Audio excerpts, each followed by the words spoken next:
देखिए बच्चों, हमारे 10th क्लास का लेसन नंबर 2 अम्ल क्षार व लवण चल रहा था, जिसमें अपन ने पढ़ा था कि जो अम्ल है उसकी अपन ने कार्बोनेट के साथ धातु कार्बोनेट के साथ अभिक्रिया करवाई थी। अब देखो लेसन का अगला टॉपिक आता है बच्चों, जो अम्ल व क्षार है उसकी समानता का टॉपिक आता है।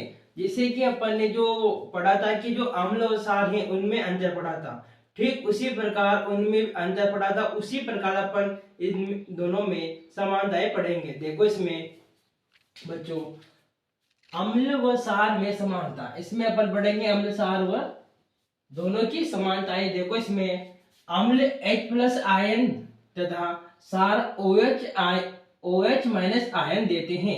जैसा कि बच्चों अपन ने अंतर में भी पढ़ा था कि जो अम्ल है वो H प्लस आयन देता है और क्षार OH माइनस आयन देता है। फिर देखो अर्थात आयनों के द्वारा ही विद्युत धारा का चालन होता है। बच्चों जो आयन होते हैं उन्हीं के द्वारा विद्युत धारा का चालन होता है।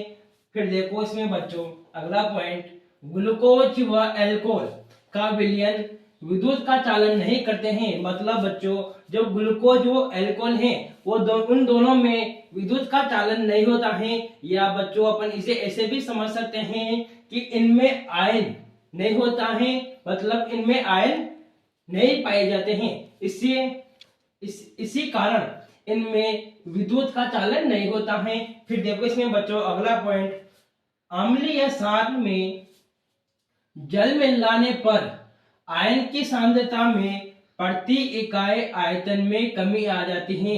बच्चों जब अपन अम्ल व क्षार इन दोनों में से किसी एक में अम्ल या क्षार दोनों में से किसी में अगर अपन जल मिलाएंगे तो क्या होगा बच्चों, जो आयन है उनकी सांद्रता में प्रति इकाई आयतन में कमी आ जाती है। जो बच्चों जो अम्ल या क्षार वो जल दोनों का जो लिक्विड होगा या दोनों को मिलाने पर जो पदार्थ बनेगा उनमें देखो बच्चों आयनों की सांद्रता में प्रति इकाई आयतन में कमी आ जाती है।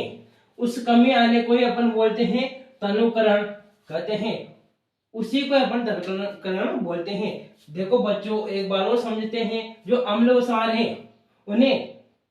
उनमें जल मिलाने पर आयन की सांद्रता में प्रति इकाई आयतन में कमी आ जाती है। बच्चों जो अम्ल व क्षार है उनमें जब अपन जल मिलाएंगे तो उनके जो आयन होंगे उनकी सांद्रता में प्रति इकाई आयतन में कमी आ जाती है। इसे ही अपन तनुकरण बोलते हैं। यह अपना टॉपिक खत्म होता है। कौन सा? अम्ल व क्षार में दोनों में समानता का। ओके।